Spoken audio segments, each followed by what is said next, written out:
After being reborn, I did not choose the powerful prince as I did in my previous life. Instead, I knelt in the harem for 2 days and 2 nights, begging His Majesty to revoke this arranged marriage, all because, in my past life, Prince Qiyu mistakenly embraced the wrong person on the street. Confusing me for his beloved, everyone thought I was about to become the princess consort, destined for a lifetime of love and affection.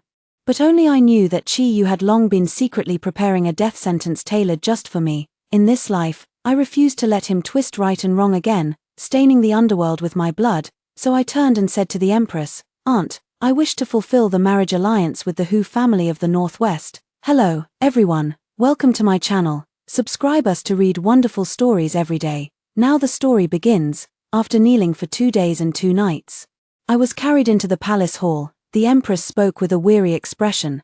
"Just a mere concubine, even if she is with child, she could never surpass you. Auntie will take care of it for you." I jolted awake and hurriedly grabbed the nanny who was carrying the food box and heading out. This time, I knew it contained an abortion drug. Because of that bowl of medicine, Bai Yunyun harmed her body and became infertile for life. Qiyu hated me to the core. Yet he no longer spoke of breaking off the engagement. Instead, he married me with all the proper ceremonies and rituals. I knelt down and bowed, my tone resolute. "Aunt, it is not because of the concubine's pregnancy. It is because I did not know before that Qiyu had someone he loved. This marriage was something I forced upon him." "Forced? Did you force him to embrace the wrong person on the street? If you don't marry him, who in the capital would come to propose?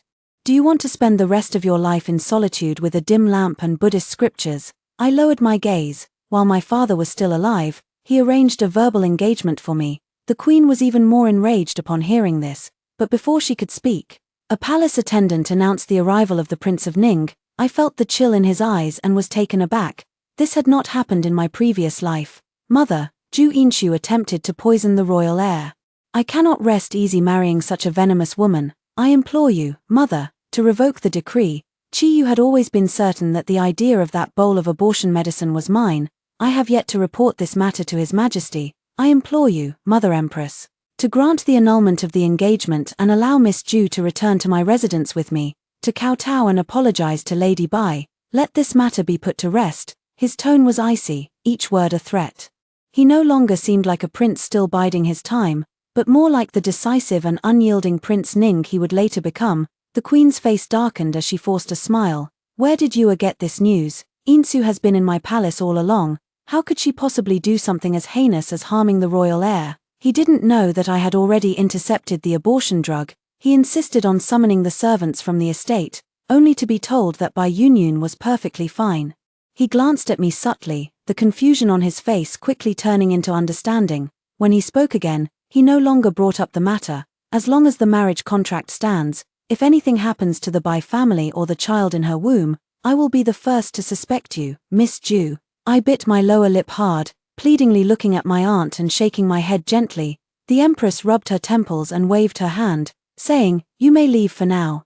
The matter of the marriage arrangement will be decided after I discuss it with His Majesty." I breathed a sigh of relief, seeing a glimmer of hope. On the way out of the palace, Qiyu dismissed the attendants. "Xianxia, once Yunyun's child is born, I will rightfully make her my official wife. You'd better not cause any trouble," he continued to threaten. "I wouldn't mind marrying you again. If you're not afraid of death, keep making trouble." The despair and suffocation from my death in my previous life seemed to crawl over me once more. I trembled involuntarily. "I have no intention of clinging to your highness. If you are uneasy, I will enter Wangwa Temple to pray for her blessings after leaving the palace. I pray to the heavens that you two remain entangled until death and completely vanish from my life."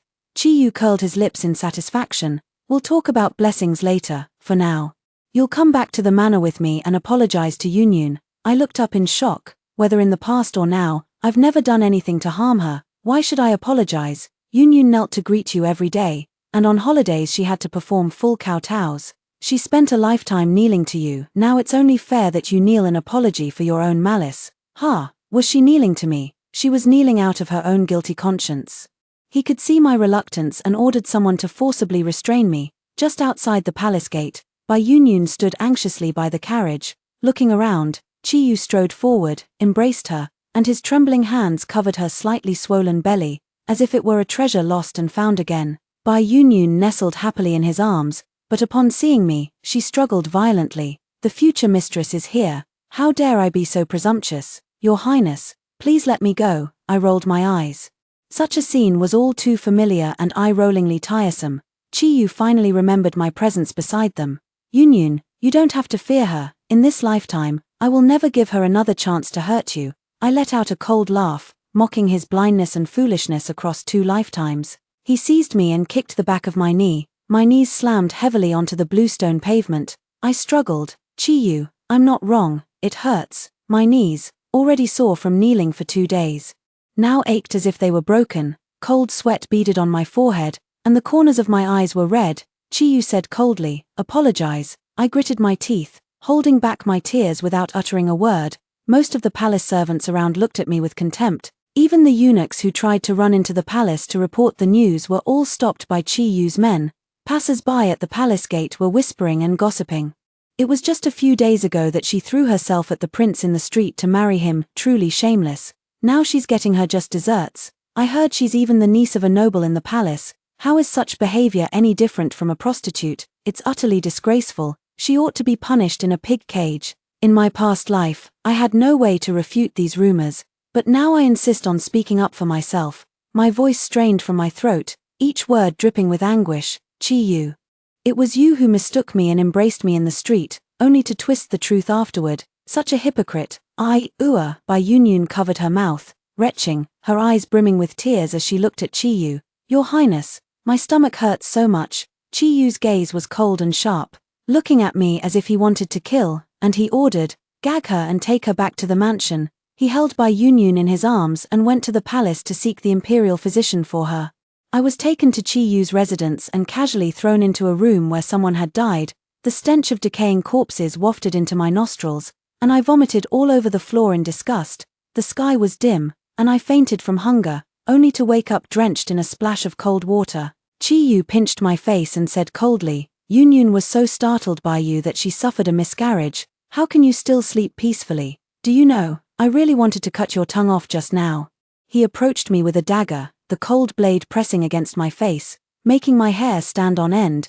But then he changed his tone. "However, for the sake of Yunyun and the child's blessings, I'll let it go. I've prepared another gift for you." No sooner had the words been spoken than the servants carried in one after another corpse with eyes wide open in death. My face turned deathly pale, and my stomach churned violently. "Qiyu, you are not human." Among the corpses were those bloated into the grotesque form of giantism after drowning, some skinned all over and left a bloody mess, others dismembered by slow slicing until only skeletal remains were visible. Without exception, the necks of these corpses were all broken by white silk ribbons. The room was filled with corpses staring at me, their eyes filled with resentment and unwillingness, as if each pair of eyes concealed a vengeful evil spirit. I couldn't help but tremble, my teeth chattering, and my whole body covered in goosebumps. When I was a child, I once got lost and was later found by my father and mother. Only then did I realize I was in a mass burial ground. When countless flames illuminated before my eyes, I was scared into a faint by the chaotic sight of decaying corpses. Qiyu clearly knew this was a nightmare I could never escape from in my entire life. Qiyu chuckled softly, "I know you're afraid of the dark, so I specifically had the mad candles. With them keeping you company, you won't be lonely through the long night." My entire body went limp and collapsed to the ground. In that moment, I couldn't even scream from my throat. I clutched tightly at Qiyu's clothes, my voice trembling. I'll go with you to apologize to Bai Yunyun. You, let me out." Qiyu sneered coldly, cutting off that piece of clothing with a knife. The sound of the lock clicking shut echoed, leaving me alone with a room full of corpses. I closed my eyes. But the stench of death was so thick it made me nauseous, and the horror of being watched by the dead was everywhere. Their tragic, lifeless faces seemed etched into my mind, surfacing in my thoughts every moment. I held my head and screamed in utter despair. It felt like an eternity had passed before I began talking to myself. I even saw my deceased parents. We embraced each other, crying and laughing together. The door was violently forced open, the sunlight blinding. And someone shouted before pulling me into their arms. It was the nanny by my aunt's side, weeping bitterly. "Does your Highness still have any regard for the Empress? How could you humiliate my lady like this?" Qiyu's tone was indifferent. "She's not dead yet, is she? You should be grateful she's still alive." It's no wonder he was so dismissive. After my parents passed away, My aunt had no support from her maternal family, was at odds with the emperor, and had only one daughter as her offspring, making her life in the palace extremely difficult. I was taken to my aunt's palace, sitting up all night without sleep, and during the day, I was listless and vacant. The maids attending to me were whispering behind my back, "Have you heard, last night? Someone knocked on the palace gate late at night, kneeling and begging the imperial physician to help Lady Bai with her pregnancy. What you don't know is that His Highness called for the physician because he's been indulging with Lady Bai every night while she's pregnant, and his lack of restraint has disturbed the fetus. If that's the case, Lady Bai must have some extraordinary skills. How could Our Lady, who's about to marry into the family, stand a chance against her?" I sneered inwardly. In my previous life, when I gave birth to his child, I was in labor for 2 days and 1 night due to a difficult delivery. Finally, the child was born, but I was on the brink of death. The midwife said, "Your Highness, please summon the imperial physician from the palace. The princess consort is in critical condition." Lying in the delivery room, I only heard his voice, colder than the wind and snow in the depths of winter. "Knocking on the palace gates at night is a grave offense. What about her is worth me risking such a taboo? Do I not have enough impeachment memorials against me already?"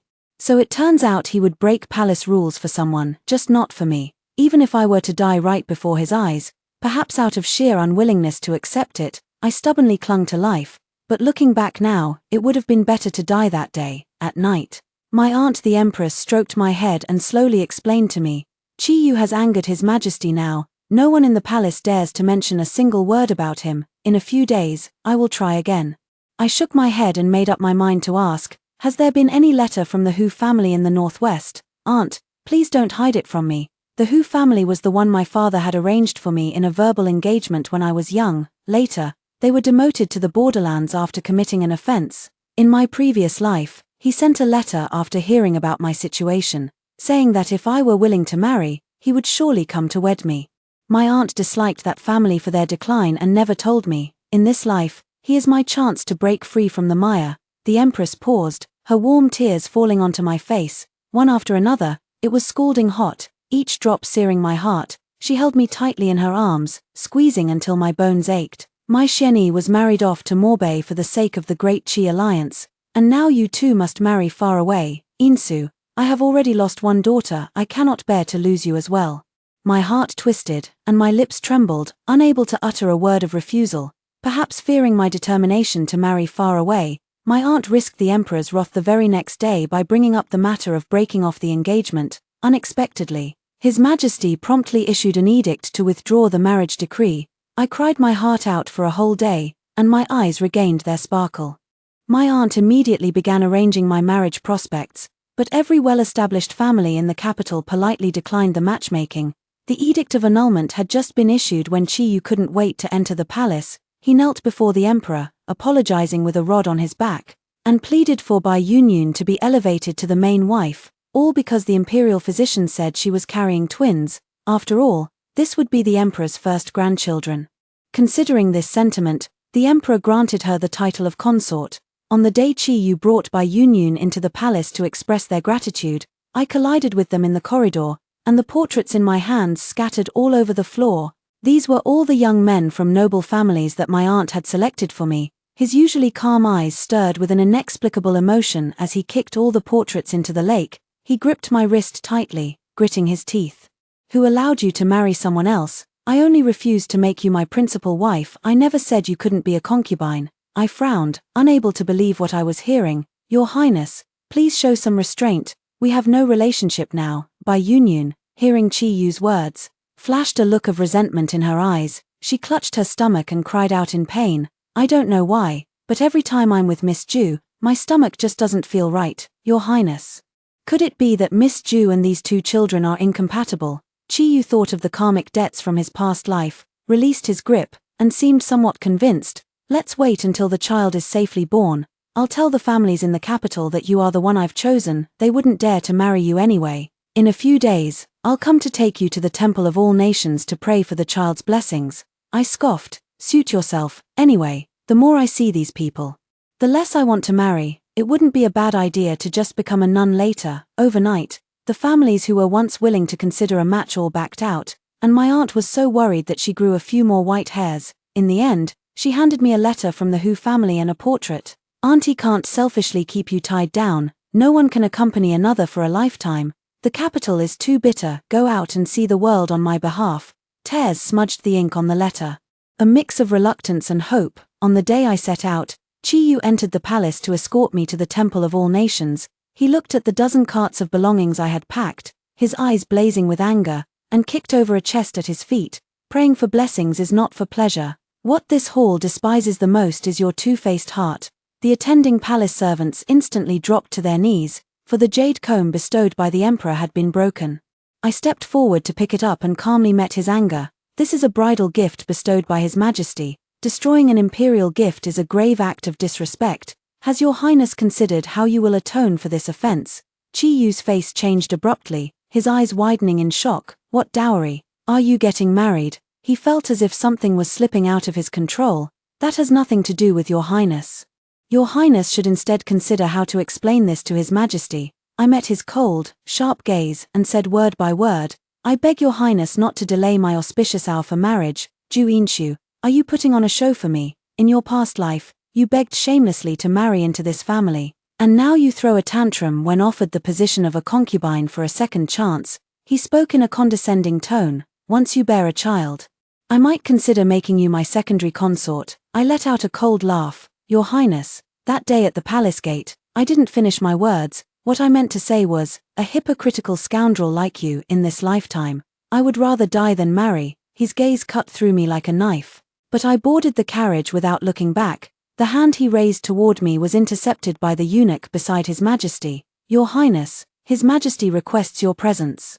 The carriage passed through the palace gates, then the city gates, and halfway along the journey, I encountered Hu Xinyuan. Soon I realized I had been deceived by the painting. He wore the gentle white robes from the portrait, but his temperament was anything but gentle. That night, we didn't make it into the city and ended up camping and lighting a fire in the outskirts. He suddenly spoke up, don't move, there's a snake beside you. For a moment, I froze, not even daring to blink.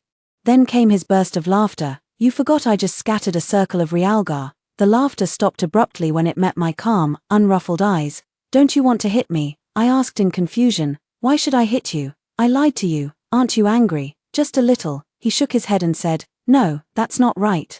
I lied to you. I teased you. You should be angry. I was astonished by his sharpness, but my heart was indeed calm and unruffled. He tapped his own chest.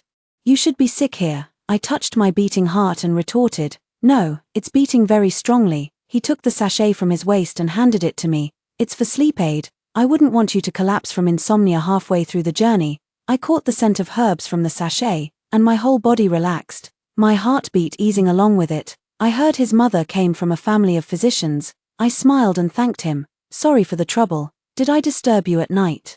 He answered a question with something irrelevant. If you don't feel like smiling, then don't. It hurts my eyes to watch. I stopped smiling and said expressionlessly, all right. He glared at me again, and I didn't understand why. Then I heard him mutter loudly, you stop smiling just like that. Why are you so obedient? I traced the patterns on the sachet, a smile tugging at the corner of my lips, laughing at how he was acting like a petulant child. I looked up to meet his dazed expression. And he said, smiling like that is just unfair. He occasionally came out with these novel phrases, and I tilted my head in confusion. Unfair how? He explained, it means I'm praising you for your beautiful smile. I pursed my lips. Thank you for the compliment. Although you're not well educated, I don't mind you. He instantly becomes defensive. What do you mean not well educated? That's the dialect from my hometown. He clears his throat and begins, Guan Guan, the ospreys cry.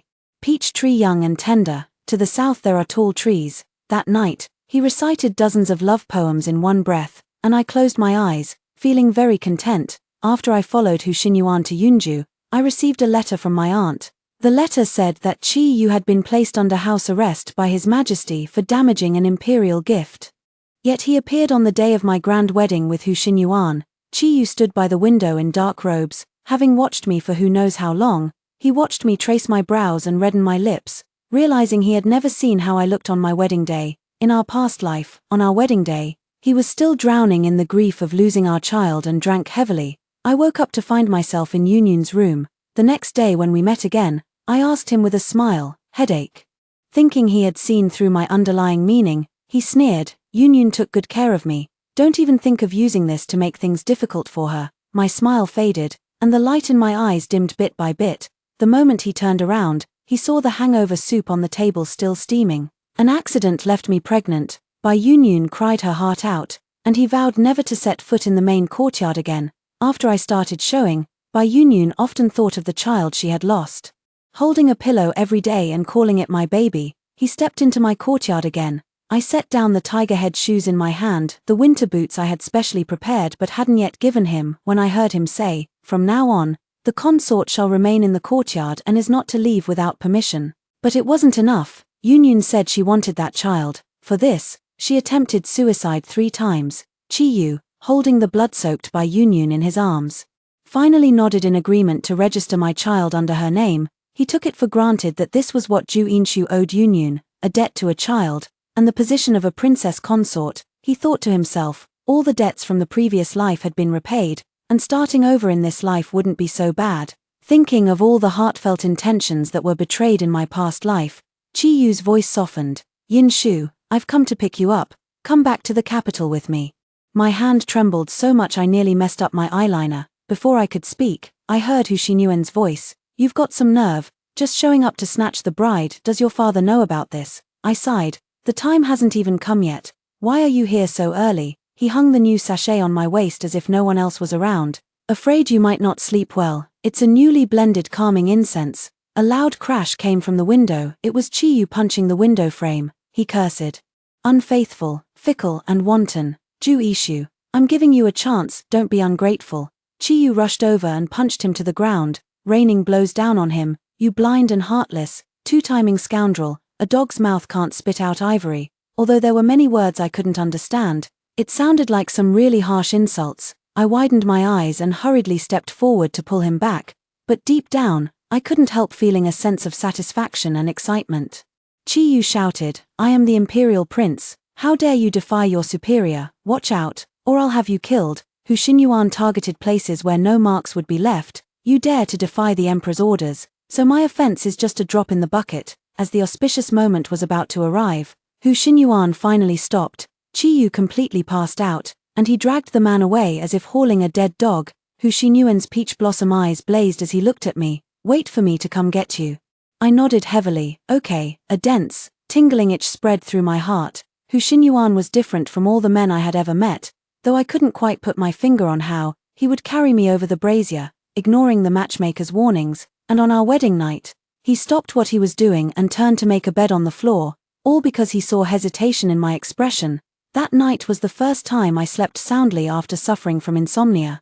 The dream became increasingly chaotic, and in an instant, all the corpses in that room turned into Hu Xinyuan's face. Aishu, Aishu, Aishu. I heard his voice, struggling in the nightmare, unable to wake up. He hurriedly ran out, and as the bitter medicinal liquid entered my mouth, I finally woke up. He held my trembling body in his arms, gently patting my shoulder. Tears soaked his red inner robe, and he kissed my swollen eyes with heartache. Aishu, I'm here. He didn't ask anything. Just held me tightly. The next day during the tea ceremony, sister-in-law Hu asked, Xin Yuan was brewing medicine late into the night. Could it be that you have some hidden ailment? Sister-in-law, you must not conceal your illness for fear of treatment. My heart tightened, and I unconsciously rubbed the sachet in my hand. Hu Xinyuan set his teacup down heavily. Sister-in-law, you could have expressed your concern privately. It's highly inappropriate to ask such a thing in front of everyone. Sister-in-law chuckled awkwardly. Aren't I just worried it might affect your ability to have children? Who else would I be doing this for? Mother hasn't even spoken yet, and you're the first to speak up. Mother Hu took my hand. Your sister-in-law just has a habit of speaking her mind too quickly. Don't take it to heart. Xin Yuan will be in your care from now on. We're all on your side. My anxious heart eased a little, and now hearing their bickering just felt lively and warm. This kind of liveliness was something I hadn't experienced since my parents passed away. When Chiyu came to Yunju again, he arrived with great pomp and circumstance. It seems that in this lifetime, he had fallen out of the Emperor's favor, and was given the remote Yunju as his fiefdom. Coincidentally, the Hu family had been reinstated by the Emperor and was moving to the capital. The entire party ended up staying at the same relay station. Upon learning this, Hu Xinyuan cursed. What awful luck. I nodded in agreement. Exactly. He was immediately flicked on the forehead by Mother who, if you don't fix this habit of speaking without thinking, you'd better not step out of the house once we reach the capital. I nodded with a smile. Mother is right. Hu Xinyuan pinched my cheek. Aishu, whose side are you really on? I couldn't speak. Laughing so hard I swayed unsteadily. He immediately came over to steady me. I leaned into his embrace and, looking up, caught sight of Bai Yunyun upstairs. I couldn't help but glance at her flat stomach, remembering the letter from my aunt that mentioned she had miscarried. After Qiyu returned from Yunju and was released from confinement, he immediately took in 2 concubines. In her desperation to secure his favor, she neglected her postpartum recovery, and now she may struggle to have children in the future. For some reason, Bai Yunyun's gaze at me was even more venomous than in my past life. It wasn't until I saw the 2 familiar concubines by Qiyu's side that I instantly understood. One had eyes and brows like mine, the other had a silhouette and figure resembling mine. Qiyu looked at me, drinking one cup after another. I have no idea where this deep feeling came from. Hu Xinyuan gritted his teeth and said, "How shameless." I grabbed him just as he was about to get up, afraid he might impulsively go poison the kitchen. He laughed in exasperation. "Let go, I'm going to get you some calming soup." I shook his sleeve, smiling sweetly. "All right, hurry back soon." But the usually effective medicinal soup failed to work tonight. In my dream, the corpses that filled the room suddenly began wailing at me one by one, surrounding me and crying out in my ears. The cries grew louder and closer until I woke up choking in thick smoke. Outside the window, flames shot into the sky, and hurried, chaotic footsteps were everywhere. "Fire, fire." Hu Xinyuan quickly poured the water from the teapot onto the cloak and then covered me with it. The doors and windows had long been blocked from the outside, leaving what seemed like only a dead end. Amid the flames, Bai Yunyun stood outside the door, laughing maniacally. "Ju Ishu, just die, and those 2 bitches, why do you keep haunting me like this? Go and be buried with my children. It's all because of you. You must have brought them bad luck and caused their deaths." Hu Xinyuan, carrying me on his back, was kicking the door with less and less strength. My vision started to blur, and the skin all over my body felt as if it were about to burst. The last to barge in was the burly eldest brother of the Hu family, who grabbed us one by each hand and led us out. Afterward, I held the medicine and gazed admiringly at the robust figure of the Hu family's eldest brother. My sister-in-law blocked my line of sight with a displeased look. "Hu Xinyuan, control your wife." Hu Xinyuan spoke hoarsely and coolly. "Let her look. For every extra glance, there will be an extra gram of coptis in her calming soup from now on." I silently averted my gaze.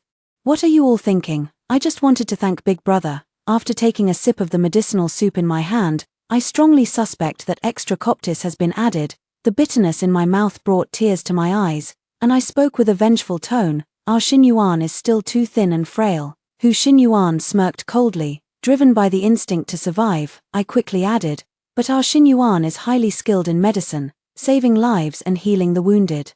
Not losing out to Big Brother at all, at that moment, the door behind me was suddenly kicked open, and a figure strode over to embrace me. "Yinshu, are you all right?" Before Qiyu could get close, Hu Xinyuan stopped him. "Thanks to you, I almost got burned to death." Qiyu glared at Hu Xinyuan and said to me, "Yinshu, don't worry, that venomous woman has set herself on fire. If you become my princess consort, I will never take another concubine. Will you stay with me in Yunju?" I looked at him seriously. "Qiyu, you are terrifyingly cold-hearted," I said word by word. "You once killed your wife and took her child. How dare you think I would choose you, just because you lower yourself and make some half-hearted promises? Should I be grateful and climb up the steps you offer? Moreover, you killed me and took my child." Qiyu avoided my gaze. "Back then, I truly failed you in many ways, so this time, it's heaven's will for me to make it up to you, to make it up to us. Isn't it?" He let out a low, cold laugh and said, "However, since even lowering my status cannot make you stay, then I have no choice but to use my status to force you to remain." As soon as he finished speaking, the people behind him stepped forward to take me away. Hu Xinyuan looked at him with a faint, mocking smile and delivered a fatal blow. "Your Highness, have you been finding yourself increasingly inadequate in bed lately? Yesterday, I noticed the dishes your concubine served you were all incompatible with each other, especially harmful to the kidneys. Your Highness should go back and have someone check on that." Qiyu's face was ashen, his fists clenched so tightly they trembled, and if looks could kill, everyone in the room would have been dead by now. Hu Xinyuan said with a cheerful smile, "But don't worry, Your Highness, I have a secret recipe that will surely restore your vigor." Qiyu turned and strode away.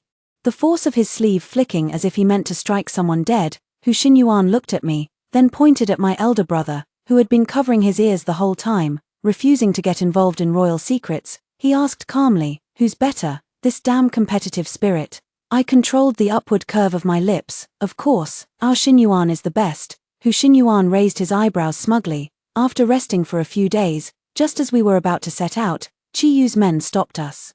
"His Highness specifically invites young Master Hu for a talk." I held Hu Xinyuan's hand, feeling uneasy. "I want to go too." The man gently smoothed my furrowed brow. "Don't worry, it'll be fine." I glared at him. "Do you know how twisted a man who can't perform can be? What if he tries to kill you to silence you?" Hu Xinyuan stifled a laugh. "Then we'll meet underground, even as a ghost. I won't let you off." Furious, I punched him hard. "Get lost." He leaned down and hugged me. "Wait for me to come back." Qiyu indeed had no intention of letting the person go back. He wanted to make me kneel and beg him. The moment he saw Hu Xinyuan's face, he couldn't wait to peel it off. After mentally playing out the process of killing and skinning, he spoke without any emotion. "Hand over your secret recipe, and I will let you all leave." Hu Xinyuan curled his lips, clearly not buying it.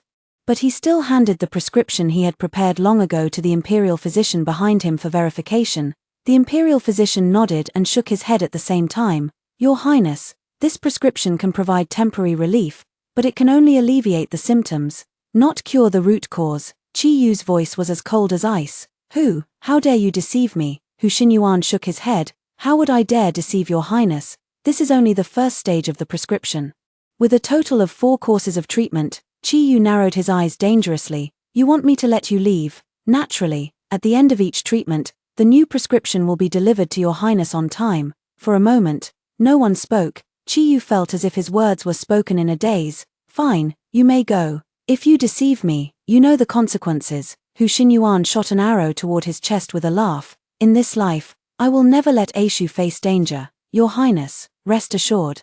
Qiyu watched us leave until we turned into small black dots in the distance. The wind seemed to carry his voice. "From now on, you go to Xiaoxiang, and I go to Qin." Hu Xinyuan returned. I circled around him twice, completely and thoroughly, and only then did I breathe a sigh of relief. Without me having to ask what happened, he could tell the whole story in one breath without stopping. "After those 4 treatments, what if he gets better and comes looking for us again?" He leaned close to my ear and mysteriously revealed the final answer. "After 4 treatments, he'll be drained of energy and die." I widened my eyes, looking at him in disbelief. "Won't it be discovered? What about the Imperial physicians by his side?" Hu Xinyuan pinched my fleshy earlobe, his tone confident and calm. "No one will ever know." My eyes sparkled like stars. "Xinyuan, you truly are a miracle doctor." He raised an eyebrow. "Of course, many people used to give me banners of appreciation. I knew that his before was a secret much like my own. We were alike, yet different. Then I'll prepare some for you too. Fill your pharmacy with them. Let your name be remembered for generations." Hu Xinyuan was coaxed into a wide grin, and after laughing, she said pensively, "You're so good at sweet talking. You must have charmed quite a few people before, haven't you?" Hu Xinyuan is perfect in every way. Except for being a bit jealous, but I really like that about her. "How could that be? I've only ever sweet-talked you in this lifetime." He crossed his arms and probed. "What about in your past life?" Hu Xinyuan, such a hard man to coax. Qiyu was dead, a year after we returned to the capital. The news came just as Hu Xinyuan and I were having a snowball fight in the courtyard. The messenger on horseback cried out loudly. "On the night of the 15th day of the 2nd month in the 18th year of the Qijing era, the Prince of Ning in Yunju has died suddenly." I stood frozen in place as a snowball flew toward me, hitting me square on the forehead. My face was numb and stiff from the cold, and tears began to fall, pattering down one after another. Hu Xinyuan rushed over anxiously, cupping my face in his hands. "What's wrong? Where does it hurt?" "It's my fault, my fault." He gently blew on my reddened forehead. "Blow, blow, the pain will go away." I laughed through my tears and immediately threw the snowball in my hand at his face. "Got you, didn't I?" The end dash.